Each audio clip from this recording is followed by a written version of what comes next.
Imagina que llevas años amando una obra, te marcó, la recomendaste a muchos y un día descubres qué pasó con su autor y qué hizo, quién es realmente.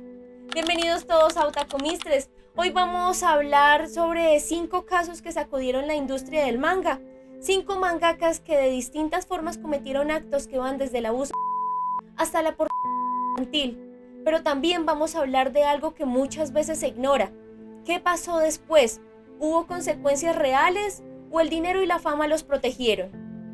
Porque lo que encontré mientras investigaba esto fue un patrón. Y ese patrón dice mucho sobre cómo funciona la industria del entretenimiento en Japón y en el mundo. Y les digo algo más, mientras investigaba para hacer el guión de este video, estalló uno de los escándalos más grandes en la historia del manga moderno, tan reciente que ocurrió hace días y conecta directamente con casos que ya conocían. Les pido un poco de paciencia y me entiendan porque muchas palabras debo censurar, pero todo el contexto y la bibliografía lo encontrarán en la descripción, así que empecemos.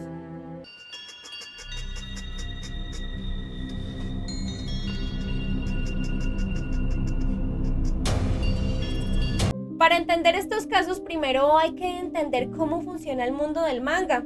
No es como Hollywood, donde hay estudios grandes con departamentos de relaciones públicas listos para desactivar escándalos.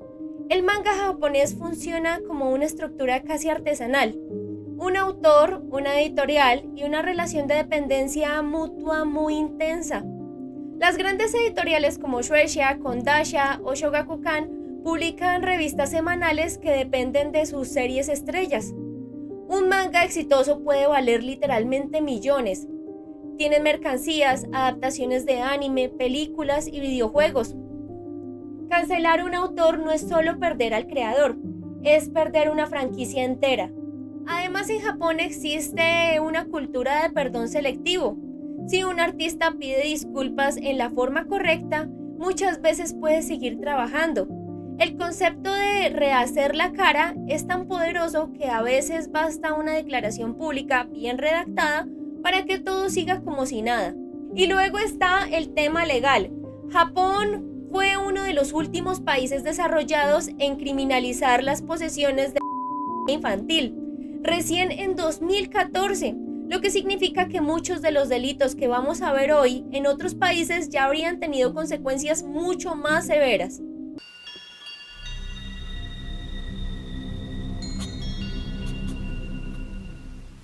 Empecemos con uno de los casos que quizás más golpeó a la comunidad del anime en los últimos años, porque su obra literalmente era brillante.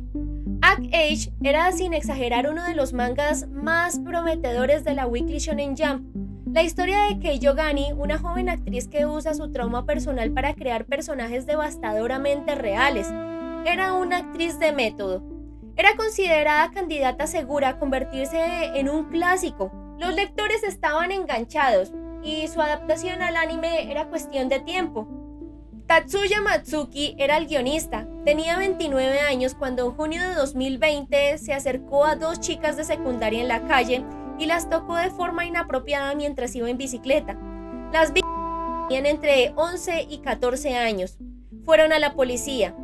En agosto de ese mismo año, Matsuki fue arrestado. La respuesta de Shueisha fue inmediata y cancelaron Act 8 inmediatamente. No pausada, no puesta en hiatus, cancelada para siempre, en ese mismo mes del arresto. Pero aquí viene algo que duele, y es que la dibujante del manga, Shiro Usaki, no tenía nada que ver con los crímenes de Matsuki. Ella perdió su trabajo, su obra, sus años de esfuerzo, cancelados por algo que otra persona hizo. Pero todo esto, ¿qué pasó con Matsuki? Bueno, pues fue condenado, pagó su multa y enfrentó consecuencias legales. Su carrera en el manga terminó. En ese sentido, este parecía el caso de las consecuencias más directas y rápidas de todos los que vamos a ver. Parecía, porque este año 2026 acaba de salir algo a la luz y van a entender por qué este caso aún no está cerrado. Resulta que Shogakukan, una de las editoriales más grandes de Japón, contrató en secreto a Tatsuya Matsuki bajo el seudónimo de Itsuki Yatsunami para escribir el manga Seishou no Shinri, que comenzó a publicarse ahorita en 2024. La misma editorial que ya estaba bajo fuego por encubrir a otro autor condenado. Tenía también a Matsuki trabajando entre sus filas, con identidad falsa y sin decirle nada al público. Cuando el escándalo de Shogakukan reventó ahorita en febrero de 2026, este dato salió a la superficie junto con todo lo demás. La editorial lo justificó diciendo que ya habían verificado su arrepentimiento y que tenía terapia psicológica y el aval de su terapeuta. La publicación fue suspendida de inmediato cuando se hizo pública la noticia. O sea que el caso de Matsuki no terminó en 2020. Terminó, o más bien volvió a empezar en 2026. Y la pregunta que queda en el aire es ¿cuántos más hay? ¿Cuántos autores condenados se están publicando ahora mismo bajo nombres que nadie conoce?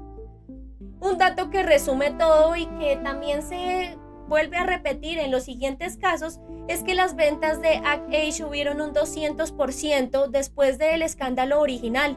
La gente corría a comprar la obra antes de que desapareciera. La industria convierte el crimen en nostalgia coleccionable. Y esto también es parte del problema.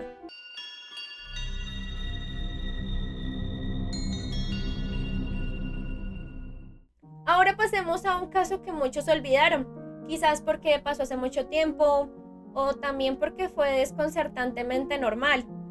Mitsutoshi Shibabukuro es el creador de Toriko, el manga de aventuras gastronómicas que la Shonen Jump quería convertir en su próxima gran franquicia. Un manga donde el protagonista viaja por el mundo para cazar criaturas y crear el menú perfecto. Tenía todo para ser grande. En 2002, cuando Shimabukuro tenía 27 años, fue arrestado en la prefectura de Kanagawa. El cargo infantil. Había pagado 80,000 yens a una chica de 16 años para tener ella. Ahora viene la parte que hace levantar la ceja, y es que en 2004, 2 años después de su arresto, volvió a publicar manga, y en 2008 comenzó la serialización de Toriko en la Weekly Shonen Jump, el manga que la editorial quería convertir en la siguiente insignia de la revista, junto a One Piece y Naruto.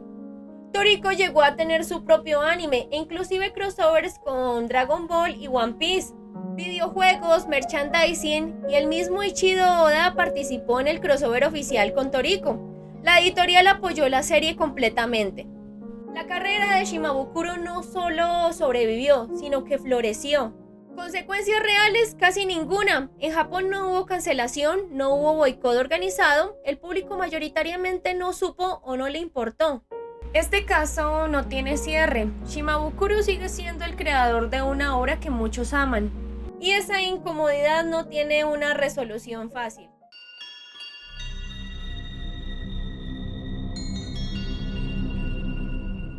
Este probablemente es el caso más conocido internacionalmente y el que mejor ilustra la brecha en cómo se manejan estos casos en Japón y en Occidente.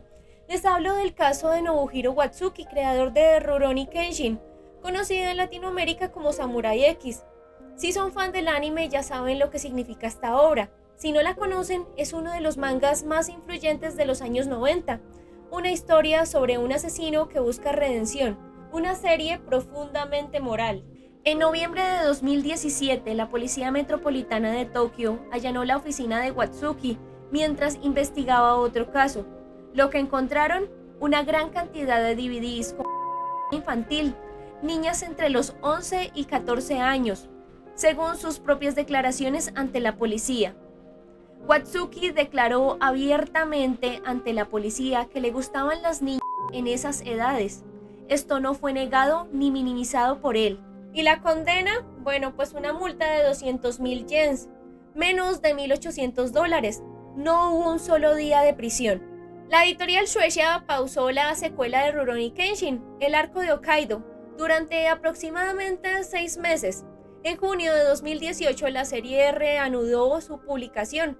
Películas live action llegaron a Netflix. El anime fue relanzado en 2023. Y aquí viene el elemento que volvió a reanudar la polémica. Varios mangakas famosos, entre ellos Eiichiro Oda de One Piece y Masashi Kishimoto de Naruto, participaron en un homenaje público a Watsuki. También hubo un mural en el metro de Tokio. una entrevista de Oda con Watsuki para celebrar su 25º aniversario de Kenshin. Para el público occidental esto fue un escándalo grandísimo, pero para Japón no fue tan importante, aunque no todos los mangakas actuaron de la misma forma y varios decidieron alzar la voz. Es el caso de Tite Kubo, el creador de Bleach, quien se negó a participar en el homenaje del 30º aniversario en el 2024. Tatsuki Fujimoto de Chainsaw Man y Tatsuya Endo de Spy Family también se mantuvieron al margen, pero son excepciones, no la regla.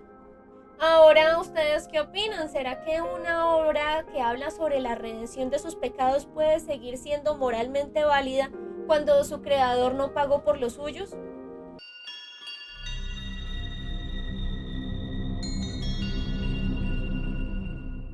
Este es el caso que explotó mientras investigaba para este video. Fue hace tan solo unos días, pero es muy importante porque reúne todo lo que hemos visto hasta el momento en un solo punto. Les voy a mencionar varios nombres, así que no pierdan el hilo. Todo comienza con un mangaka llamado Soichi Yamamoto, autor de una serie llamada Daten Sakuken en la aplicación Manga One, perteneciente a la editorial Shogakukan. En 2020, Yamamoto fue arrestado. El cargo: haber abusado de una alumna de 15 años a la que él le daba clases particulares de dibujo en Hokkaido. Los detalles del caso, revelados en documentos judiciales, son extremadamente graves. El autor sometió a la menor a actos de degradación extrema y la grabó. En 2020, Kurita fue arrestado. La condena: una multa de 300.000 yens, menos de $2.000, por posesión de material de abuso. No estuvo ni un solo día en prisión. La escuela donde trabajaba tenía conocimientos de que había otras víctimas femeninas, según reportes judiciales. Ellos ignoraron las señales. Su manga, Date Sakuken, fue cancelado. La cuenta oficial lo anunció como un mal estado de salud. Aquí viene la parte que lo convierte en algo más que una mala decisión editorial. En 2021, mientras la víctima procesaba lo que le habían hecho, un editor de Shogakukan la contactó. Le ofreció 1.5 millones de yens, aproximadamente unos $9.600, para que no hiciera pública su historia. La víctima rechazó el dinero. En 2022, ese mismo editor que intentó comprar su silencio, supervisó el regreso de Kurita a Manga One bajo el nombre de Ichiro Hajime. La ilustradora nueva, llamada Eri Tsuruyoshi, no sabía nada. Se enteró del historial de su guionista a través de redes sociales, cuando estalló el escándalo. Los dos solo se habían conocido en persona una sola vez. El 20 de febrero de 2026, el Tribunal de Distrito de Sapporo emitió su fallo en juicio civil que la víctima inició sola, años después contra Kurita. La condena: 11 millones de yens en daños por trastorno de estrés postraumático y el trastorno de identidad disociativo que el abuso le provocó. El equipo legal de Kurita anunció planes de apelar. Fue precisamente la sentencia lo que hizo que todo este escándalo saliera a la luz pública. La comunidad leyó el expediente, encontró similitudes en el estilo de escritura entre Date Sakuken y Joujin Kamen, y cuando Shogakukan no negó nada, todo se confirmó. El 27 de febrero, Shogakukan emitió su primera disculpa, confirmando que Ichiro Hajime y Soichi Yamamoto eran la misma persona. Admitieron que nunca debió haber sido contratado. Cancelaron Joujin Kamen y suspendieron la distribución física y digital de todos los volúmenes. Este fue el detonante porque muchos autores que trabajan con Shogakukan estallaron. Y es que en cuestión de días, algunos de los nombres más importantes de la industria del manga comenzaron a retirar sus obras de Manga One. Kanehiro Yamada, autor de Sousou no Frieren, exigió la retirada inmediata de su obra. Rumiko Takahashi, la legendaria mangaka creadora de Inuyasha y Ranma y medio, pausó la disponibilidad de todo su catálogo clásico. One, el creador de One Punch Man y Mob Psycho 100, lanzó un comunicado devastador: no puedo formar parte del equipo con gente que no puede condenar claramente la menores. El 28 de febrero, un día después del primer comunicado fallido, Shogakukan publicó uno segundo, esta vez admitiendo que traicionaron la confianza de sus autores y lectores, reconociendo su nula conciencia sobre los derechos humanos incluyendo una disculpa directa a Eri, la dibujante que trabajó durante meses junto a un condenado sin saberlo, y cuya obra fue destruida por algo que su editorial hizo. La Asociación de Mangakas de Japón tuvo que investigar oficialmente, clasificando el incidente como un problema que afecta a la confianza de toda la industria del manga. Si llegaron a este punto, puede ser que se estén planteando ahora si pueden seguir disfrutando de las obras que los han acompañado durante mucho tiempo, o esas nuevas que encontraron pero que no conocían su pasado, o más bien el de sus autores. O finalmente la gran observación o gran señalamiento que muchos hacen de separar la obra del artista, si es correcto o no.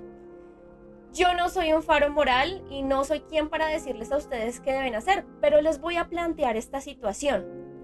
Hay una diferencia entre consumir una obra cuyo autor ya no recibe beneficios de ella y comprar activamente productos que siguen financiando a alguien condenado por diferentes situaciones. Ya ustedes sabrán. Y es que no me refiero, en este caso les estoy hablando de manga, pero ustedes pueden llevarlo a diferentes planos y diferente tipo de creador, no necesariamente tienen que ser del mundo del entretenimiento. Piensen en ello. Pero ahora regresando al mundo del anime y el manga, piensen que ver el anime de Samurai X en streaming no es lo mismo que comprar los nuevos volúmenes del arco de Hokkaido. Lo que sí creo firmemente es esto: separar la obra del autor no puede ser una excusa para ignorar lo que esas personas hicieron.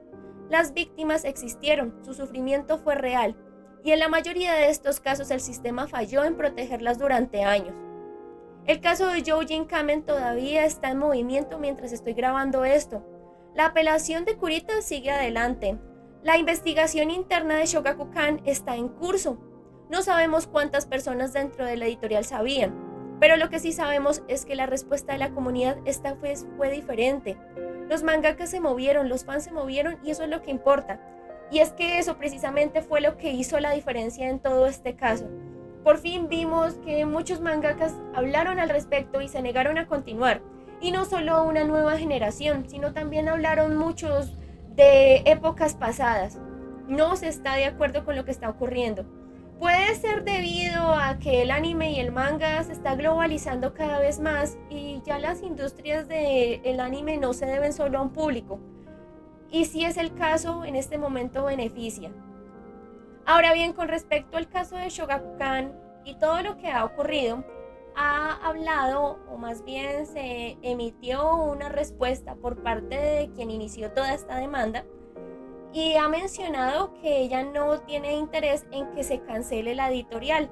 Finalmente se perderían muchos empleos y no quiere hacer responsables a otros de una situación que no deben cargar. Existen consecuencias, existen cosas que cada quien debe pagar y deben responder, y una industria no puede tapar lo ocurrido. Si llegaron a este punto, les doy muchas gracias. A mí me pueden seguir en todas las redes sociales como @otakumistres. También no olviden, si les gustó, suscribirse, dar like y estar pendientes a los próximos videos. En los comentarios pueden dejarme otros casos, tal vez no solamente de esta industria, sino de otros. ¿Y qué piensan ustedes de todo lo ocurrido? O si definitivamente sí les gusta separar al autor de su obra, que de nuevo no estarían siendo señalados. Espero vernos en otro video, que claramente va a ser otro tema mucho mejor. Y que tengan un buen día.